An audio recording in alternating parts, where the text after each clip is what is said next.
How are you? I think all of you are fine. आज मैं इस video में डिस्कस करूंगा कि गांधी जी भारत आते हैं और भारत आके क्या क्या कार्य करते हैं, यानी गांधी जी इन इंडिया।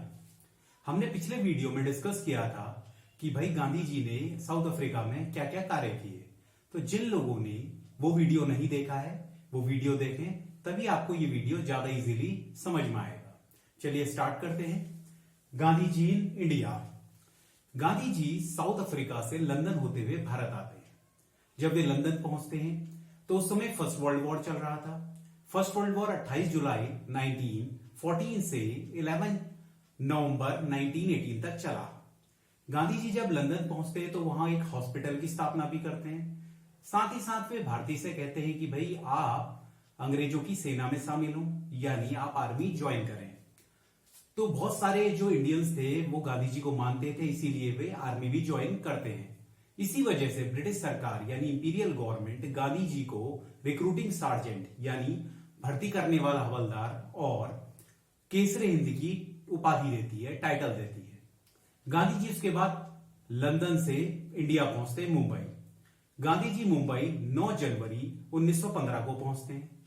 जब वे बंबई पहुंचते हैं, आपको ज्ञात होगा कि भाई 9 जनवरी को आज के समय भारत में प्रवासी भारतीय दिवस भी मनाया जाता है, यानी गांधी जी के आगमन पर ही 9 जनवरी से या 9 जनवरी को प्रवासी भारतीय दिवस मनाया जाता है।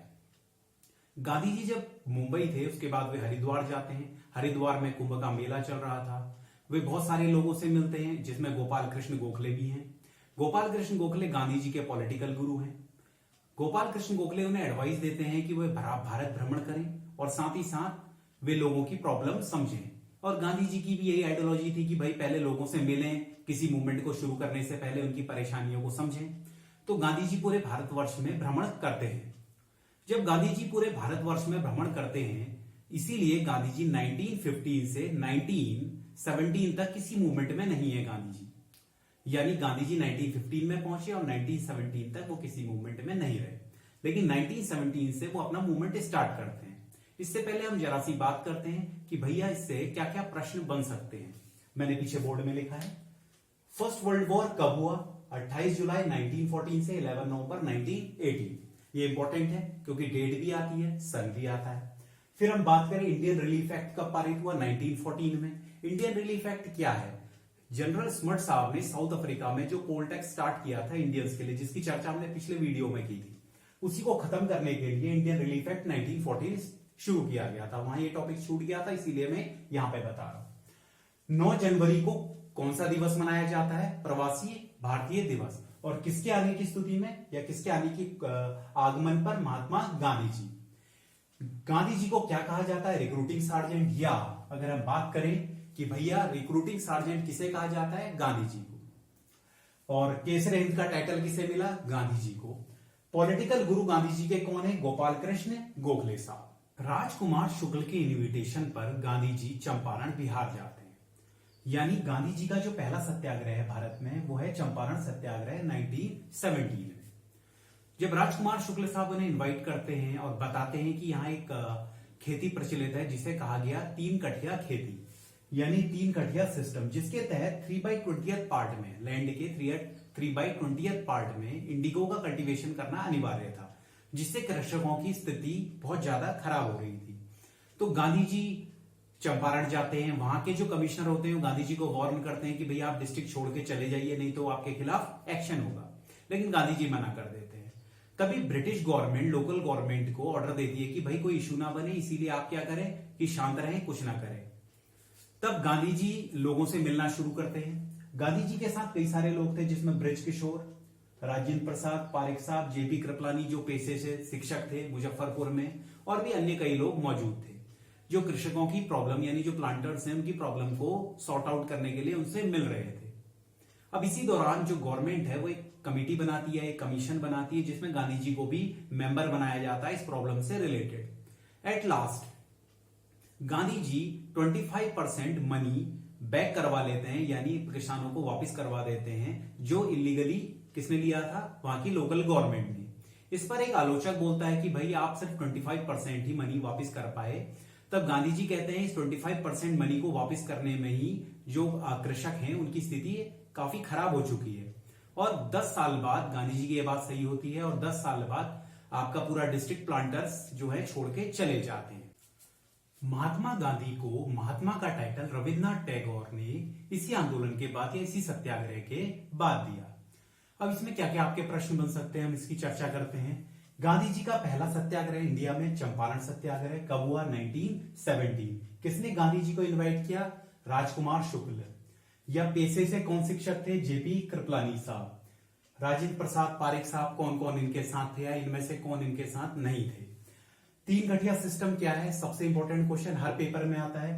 भैया कितने लैंड पर यानी 3/20 पार्ट पे नील की खेती होती थी, इसी को 3 गठिया सिस्टम कहते हैं। तो क्वेश्चन में 3/20, 3/15 इस टाइप से आता है। और किसने गांधी जी को महात्मा की उपाधि दी? As obvious Rabindranath Tagore. Ahmedabad mill strike 1918। Ahmedabad में प्लेग फैला हुआ था जिसकी वजह से टेक्सटाइल मिल वर्कर्स जो थे वो हड़ताल पे चले गए थे। वे डिमांड कर रहे थे कि प्लेग बोनस जो है वो 50% इंक्रीज किया जाए, जबकि जो मिल ओनर्स थे वो कह रहे थे कि भाई हम सिर्फ 20% ही आपकी वेजेस बढ़ाएंगे, यानी प्लेग बोनस सिर्फ 20% ही बढ़ाएंगे। गांधी जी वहां जाते हैं, सबको इकट्ठा करते हैं। इवन जो कलेक्टर साहब थे वहां के वो कहते हैं कि भाई गांधी जी आप जाइए, मिल ओनर्स और जो वर्कर्स के बीच एक कॉम्प्रोमाइज फॉर्मूला सॉर्ट आउट कीजिए। तो गांधी जी जो थे वो साबरमती नदी के किनारे बैठते थे, वर्कर्स को भी बुलाते थे और एक तरह से स्ट्राइक करते थे। लेकिन धीरे धीरे गांधी जी ने देखा कि भाई यहाँ लोग परेशान है, ये ज्यादा लंबे समय तक स्ट्राइक कर नहीं पाएंगे, इसीलिए गांधी जी ने खुद हंगर स्ट्राइक करी और बाकियों से कहा कि आप कोई स्ट्राइक ना करें। तो गांधी जी की पहली फर्स्ट हंगर स्ट्राइक भी कहां है? अहमदाबाद मिल स्ट्राइक के दौरान।